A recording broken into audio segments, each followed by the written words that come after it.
یہی پیغام لے کر مصر آیا ہوں۔ صلیبی مجھ سے یہ پیغام چھین کر بحیرہ روم میں ڈبو دینا چاہتے ہیں، شراب میں غرق کر دینا چاہتے ہیں۔ میں بادشاہ بن کے نہیں آیا۔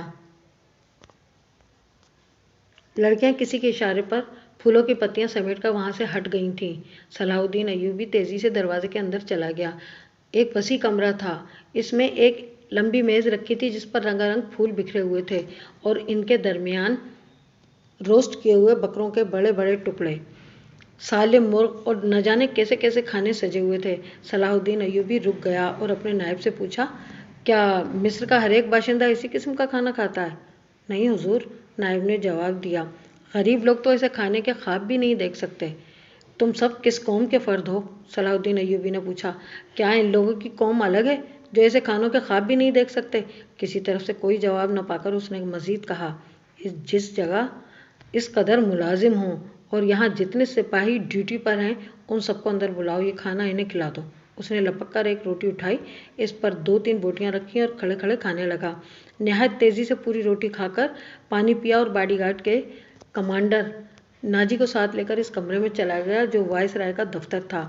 2 گھنٹے بعد ناجی باہر نکلا، دوڑ کر اپنے گھوڑے پر سوار ہوا، ایڑ لگائی اور نظروں سے اوجھل ہو گیا۔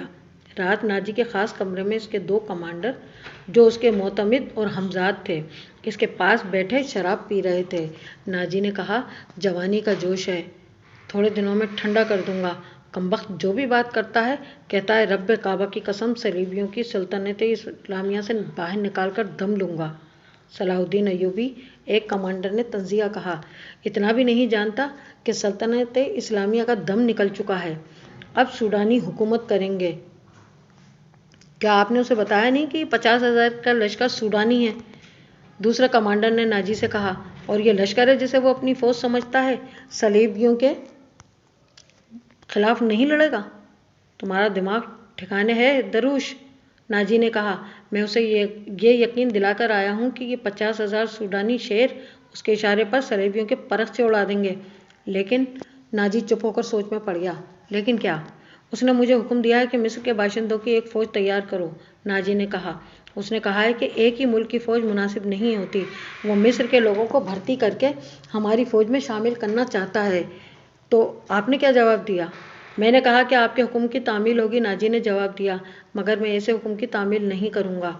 مزاج کا کیسا ہے؟ دروش نے پوچھا۔ ضد کا پکا معلوم ہوتا ہے، ناجی نے جواب دیا، آپ کی دانش اور تجربے کے سامنے تو وہ کچھ بھی نہیں لگتا۔ دوسرے کمانڈر نے کہا، نیا نیا اسیر مصر بن کے آیا ہے، کچھ روز یہ نشہ طاری رہے گا۔ میں یہ نشہ اترنے نہیں دوں گا، ناجی نے کہا، اسے اسی نشے میں بدمست کر کے مار دوں گا۔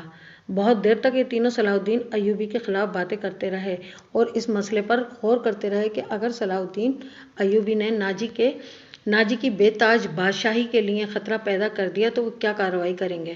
ادھر صلاح الدین ایوبی اپنے نائبین کو سامنے بٹھائے یہ ذہن نشین کرا رہا تھا کہ وہ حکومت کرنے نہیں آیا اور نہ کسی کو حکومت کرنے دے گا۔ اس نے انہیں کہا کہ اسے جنگی طاقت کی ضرورت ہے اور اس نے یہ بھی کہا کہ اسے یہاں کا فوجی ڈھانچہ بالکل پسند نہیں۔ 50,000 باڈی گارڈ سوڈانی ہیں، ہمیں ہر خطے کے باشندوں کو یہ حق دینا کہ وہ ہماری فوج میں آئیں اور اپنے جوہر دکھائیں اور مال غنیمت میں سے اپنا حصہ وصول کریں۔ یہاں کے عوام کا معیار زندگی اس طرح بلند ہو سکتا ہے۔ صلاح الدین ایوبی نے انہیں بتایا، میں نے ناجی سے کہہ دیا ہے کہ وہ عام فوجی بھرتی شروع کر دے۔ کیا آپ کو یقین ہے کہ وہ آپ کے حکم کی تعمیل کرے گا؟ ایک ناظم نے اس سے پوچھا۔ کیا وہ حکم کی تعمیل کرنے سے گریز کرے گا؟ وہ گریز کر سکتا ہے جناب، ناظم نے جواب دیا، فوجی امور اسی کے سپرد ہیں، وہ کسی سے حکم لیا نہیں کرتا، اپنی منوایا کرتا ہے۔ صلاح الدین ایوبی خاموش رہا، جیسے اس پر کچھ اثر ہی نہ ہوا ہو۔ اس نے سب کو رخصت کر دیا اور صرف علی بن سفیان کو اپنے ساتھ رکھا۔ علی بن سفیان جاسوسی اور جوابی جاسوسی کا ماہر تھا، اسے صلاح الدین ایوبی بغداد سے اپنے ساتھ لایا تھا۔ وہ ادھیڑ عمر آدمی تھا، اداکاری، چرب زبانی اور بھیس بدلنے میں مہارت رکھتا تھا۔ جنگوں میں اس نے جاسوسی بھی کی تھی اور جاسوسوں کو پکڑا بھی تھا۔ اس کا اپنا گروہ تھا جو آسمان سے تارے بھی توڑ لاتا تھا۔ صلاح الدین ایوبی کو جاسوسی کی اہمیت سے واقفیت تھی۔ فنی مہارت کے علاوہ وہ عملی طور پر بھی وہی جذبہ رکھتا تھا جو صلاح الدین ایوبی کا تھا۔ تم نے سنا علی صلاح الدین ایوبی نے کہا، یہ لوگ کہہ گئے ہیں کہ ناجی کسی سے حکم لیا نہیں کرتا، اپنی منوایا کرتا ہے۔ ہاں، علی نے جواب دیا، میں نے سن لیا ہے۔ اگر چہرے پہچاننے میں اگر میں غلطی نہیں کر رہا تو میری رائے میں باڈی گارڈز کا یہ کمانڈر جس کا نام ناجی ہے ناپاک ذہنیت کا انسان ہے۔ اس کے متعلق میں پہلے سے بھی کچھ جانتا ہوں۔ یہ فوج جو ہمارے خزانے سے تنخواہ لیتی ہے دراصل ناجی کی ذاتی فوج ہے۔ اس نے حکومتی حلقوں میں ایسی ایسی سازشیں کی ہیں جنہوں نے انتظامی ڈھانچے کو بے حد کمزور کر دیا ہے۔ آپ کا یہ فیصلہ بالکل بجا ہے کہ فوج میں یہاں کے ہر خطے کے سپاہی ہونے چاہیے۔ میں آپ کو تفصیلی معلومات فراہم کروں گا۔ مجھے شک ہے سوڈانی فوج ناجی کی وفادار ہے، ہماری نہیں۔ آپ کو اس فوج کی ترتیب اور تنظیم بدلنی پڑے گی یا ناجی کو سبکدوش کرنا پڑے گا۔ میں اپنی صفوں میں اپنے دشمن پیدا نہیں کرنا چاہتا، صلاح الدین ایوبی نے کہا۔ ناجی گھر کا بھیدی ہے، اسے سبکدوش کر کے اپنا دشمن بنانا دانش مندی نہیں ہے۔ ہماری تلوار غیروں کے لیے ہے، اپنوں کا خون بہانے کے لیے نہیں۔ میں ناجی کی ذہنیت کو پیار اور محبت سے بدل سکتا ہوں۔ تم اس فوج کی ذہنیت معلوم کرنے کی کوشش کرو اور مجھے صحیح اطلاع دو کہ فوج کہاں تک ہماری وفادار ہے۔ مگر ناجی اتنا کچا آدمی نہیں تھا۔ اس کی ذہنیت پیار اور محبت کے بکھیڑوں سے آزاد تھی۔ اسے اگر پیار تھا تو اپنے اقتدار اور شیطانیت کے ساتھ تھا۔ اس لحاظ سے وہ پتھر تھا، مگر جسے اپنے جال میں پھانسنا چاہتا اس کے سامنے موم ہو جاتا تھا۔ اس نے صلاح الدین ایوبی کے ساتھ یہی رویہ اختیار کیا۔ اس کے سامنے وہ بیٹھتا تک نہیں تھا، ہاں میں ہاں ملاتا چلا جاتا تھا۔ اس نے مصر کے مختلف خطوں سے ایوبی کے حکم کے مطابق فوج کے لیے بھرتی شروع کر دی تھی، حالانکہ یہ کام اس کی مرضی کے خلاف تھا۔ دن گزرتے جا رہے تھے، صلاح الدین ایوبی اسے کچھ کچھ پسند کرنے لگا تھا۔ ناجی نے اسے یقین دلایا تھا کہ سوڈانی باڈی گارڈز فوج حکم کی منتظر ہے اور یہ قوم کی توقعات پر پوری اترے گی۔ ناجی صلاح الدین ایوبی کو 2-3 مرتبہ کہہ چکا تھا کہ وہ باڈی گارڈز کی طرف سے اسے دعوت دینا چاہتا ہے اور فوج اس کے اعزاز میں جشن منانے کے لیے بےتاب ہے، لیکن صلاح الدین ایوبی اپنی مصروفیت کی وجہ سے دعوت قبول نہیں کر سکا تھا۔ چہرے اور قد کاٹ قبول نہیں کر سکا تھا۔ رات کا وقت تھا۔ ناجی اپنے کمرے میں اپنے 2 معتمد جونیئر کمانڈروں کے ساتھ بیٹھا شراب پی رہا تھا۔ 2 ناچنے والیاں سازوں کی ہلکی ہلکی موسیقی پر مستی میں آئی ہوئی ناگنوں کی طرح مسحور کن اداؤں سے رقص کر رہی تھیں۔ ان کے پاؤں میں گھنگرو نہیں تھے، ان کے جسموں پر کپڑے صرف اسی قدر تھے کہ ان کے سطر ڈھکے ہوئے تھے۔ اس رقص میں خمار کا تاثر تھا۔ دربان اندر آیا اور ناجی کے کان میں کچھ کہا۔ ناجی جب شراب اور رقص میں محو ہوتا تھا تو کوئی مخل ہونے کی جرات نہیں کر سکتا تھا۔ صرف دربان کو معلوم تھا کہ وہ کون سا ضروری کام ہے جس کی خاطر ناجی عیش و طرب کی محفل سے اٹھ سکتا ہے، ورنہ وہ اندر آنے کی جرات کبھی نہ کرتا۔ اس کی بات سنتے ہی ناجی باہر نکل گیا اور دربان اسے دوسرے کمرے میں لے گیا۔ وہاں سوڈانی لباس میں ملبوس ایک ادھیڑ عمر آدمی بیٹھا تھا، اس کے ساتھ ایک جوان لڑکی تھی۔ ناجی کو دیکھ کر وہ اٹھی۔ ناجی اس کے چہرے اور قد کاٹ کی دلکشی دیکھ کر ٹھٹک گیا۔ وہ عورتوں کا شکاری تھا۔ اسے عورتیں صرف اپنی عیاشی کے لیے درکار نہیں ہوتی تھیں، ان سے وہ اور بھی کئی کام لیا کرتا تھا، جن میں ایک یہ تھا کہ وہ نہایت خوبصورت اور عیال لڑکیوں کے ذریعے بڑے بڑے افسران کو اپنی مٹھی میں رکھتا تھا، اور ایک کام یہ بھی تھا کہ وہ انہیں امیروں وزیروں کو بلیک میل کرنے کے لیے استعمال کرتا تھا اور ان سے وہ جاسوسی بھی کراتا تھا۔ جس طرح قصاب جانور کو دیکھ کر بتا دیتا ہے کہ اس کا گوشت کتنا ہے، اسی طرح ناجی لڑکیوں کو دیکھ کر اندازہ کر لیا کرتا تھا کہ یہ کس کام کے لیے موزوں ہیں۔ لڑکیوں کے بیپاری اور بردہ فروش اکثر ناجی کے پاس مال لاتے رہتے تھے۔ یہ آدمی بھی ایسے ہی بیپاریوں میں سے لگتا تھا۔ لڑکی کے متعلق اس نے بتایا کہ تجربہ کار ہے، ناچ بھی سکتی ہے اور پتھر کو زبان کے میٹھے زہر سے پانی میں تبدیل کر سکتی ہے۔ ناجی نے اس کا تفصیلی انٹرویو لیا۔ وہ اس فن کا ماہر تھا۔ اس کے مطابق اس نے لڑکی کا امتحان لیا اور اس نے یہ رائے قائم کی کہ جس کام کے لیے وہ ایک اور لڑکی کو تیار کر رہا تھا اس کے لیے لڑکی تھوڑی سی ٹریننگ کے بعد ہی موزوں ہو سکتی ہے۔ سودا طے ہو گیا۔ بیپاری قیمت وصول کر کے چلا گیا۔ ناجی لڑکی کو اس کمرے میں لے گیا جہاں اس کے 2 ساتھی رقص اور شراب سے دل بہلا رہے تھے۔ اس نے لڑکی کو ناچنے کے لیے کہا۔ لڑکی نے جب چوغا اتار کر جسم کو 2 ہی بل دیے تو ناجی اور اس کے ساتھی تڑپ اٹھے۔ پہلی دونوں ناچنے والیوں کے رنگ پیلے پڑ گئے۔ اس نئی لڑکی کے سامنے ان کی قدر و قیمت کم ہو گئی تھی۔ ناجی نے اسی وقت محفل برخاست کر دی اور اس لڑکی کو اپنے پاؤں کے پاس بٹھا کر سب کو باہر نکال دیا۔ لڑکی سے نام پوچھا تو اس نے زکوئی بتایا۔ ناجی نے اسے کہا، زکوئی، تمہیں یہاں لانے والے نے بتایا تھا کہ تم پتھر کو پانی میں تبدیل کر سکتی ہو؟